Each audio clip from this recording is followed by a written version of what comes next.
హైదరాబాద్ లో వాన దంచి కొడుతోంది. అమీర్పేట్, యూసఫ్గూడ, పంజాగుట్ట, బంజారాహిల్స్, జూబ్లీహిల్, జీడిమెట్ల, షాపూర్, చింతల్, సూరారంలో భారీ వర్షం కురుస్తోంది. జోరు వానతో రహదారులన్నీ జలమయమయ్యాయి. భారీ వర్షానికి రోడ్డు కనిపించక వాహనదారులు ఇబ్బందులు పడుతున్నారు.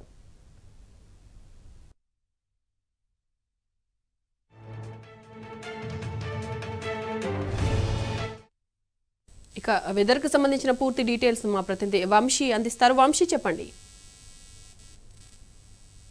తేలికపాటి నుంచి ఓ మోస్తరు వర్షాలతో పాటుగా పలు చోట్ల భారీ వర్షాలు కురుస్తా ఉన్నాయి. ప్రధానంగా సూరారం, కుత్బులాపూర్, అమీర్పేట్ ఈ ప్రాంతాల్లో మాత్రం వాన మాత్రం కొంత దంచి కొట్టిందని కూడా చెప్పాలి. ఎక్కడికక్కడ ట్రాఫిక్ జామ్ అయినటువంటి పరిస్థితి కూడా మనకు కనిపిస్తా ఉంది. ఈ రోజు ఉదయమే అటు ఐఎండీ అలర్ట్ ఇవ్వడం జరిగింది. హైదరాబాద్ ప్రాంతంలో వర్షం పడే అవకాశం ఉంటుందని కూడా. జిహెచ్ఎంసీ మాత్రం ఎక్కడ అలర్ట్ కానటువంటి పరిస్థితి మాత్రం మనకు చాలా స్పష్టంగా కనిపిస్తా ఉంది. ఎందుకంటే నార్మల్ గా వర్షాలు పడేటటువంటి సమయంలో ఏదైతే జిహెచ్ఎంసీకి సంబంధించినటువంటి అలర్ట్స్ ఇస్తూ ఉంటారు, కానీ అటు ఏదైతే గత కొద్ది రోజుల నుంచి కూడా చూస్తా ఉన్నామో హైదరాబాద్ నగరంలో భారీ వర్షం కురుస్తున్నా కూడా ఎక్కడ అలర్ట్ ఇస్తున్నటువంటి పరిస్థితి మాత్రం మనకు కనిపిస్తలేదు. ఈ రోజు కూడా ఐఎండీ అలర్ట్ ఇవ్వడం జరిగింది. దాంట్లో భాగంగానే చూస్తే మాత్రం అటు వర్షాలు పడినటువంటి పరిస్థితి కూడా మనకు కనిపిస్తా ఉంది. అటు రాష్ట్రంలో కూడా పలు జిల్లాల్లో తేలికపాటి నుంచి ఓ మోస్తరు వర్షాలు కురుస్తా ఉన్నాయి. ప్రధానంగా ఇంటీరియర్ కర్ణాటక మరియు తెలంగాణ మీదుగా ఏర్పడినటువంటి ఉపరితల ఆవర్తనం కావచ్చు, దాంతో పాటుగా మరొక ద్రోణి ప్రభావంతో మాత్రం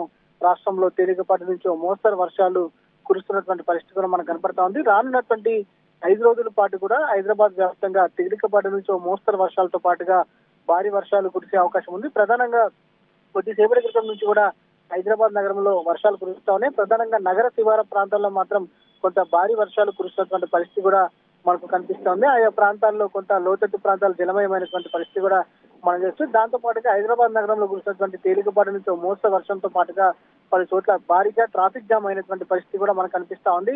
సో ఏదైతే లోతట్టు ప్రాంతాల్లో జలమైనటువంటి ప్రాంతాలలో అటు నీటి నిలిచిపోయినటువంటి ప్రాంతాలలో కొంచెం ఈ జిహెచ్ఎంసీ పనిచేయాల్సిన అవసరం ఉంది. డిఆర్ఎఫ్ టీమ్స్ కూడా ఇంకా ఫీల్డ్ మీదకి రావాల్సిన అవసరం ఎంతైనా కనిపిస్తా ఉంది. కానీ ఎక్కడ కూడా జిహెచ్ఎంసీ సిబ్బంది కూడా మనకెక్కడ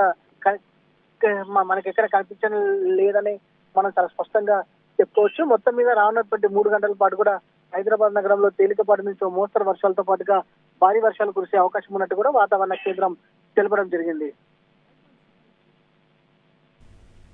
రైట్ వంశీ, థ్యాంక్ యూ.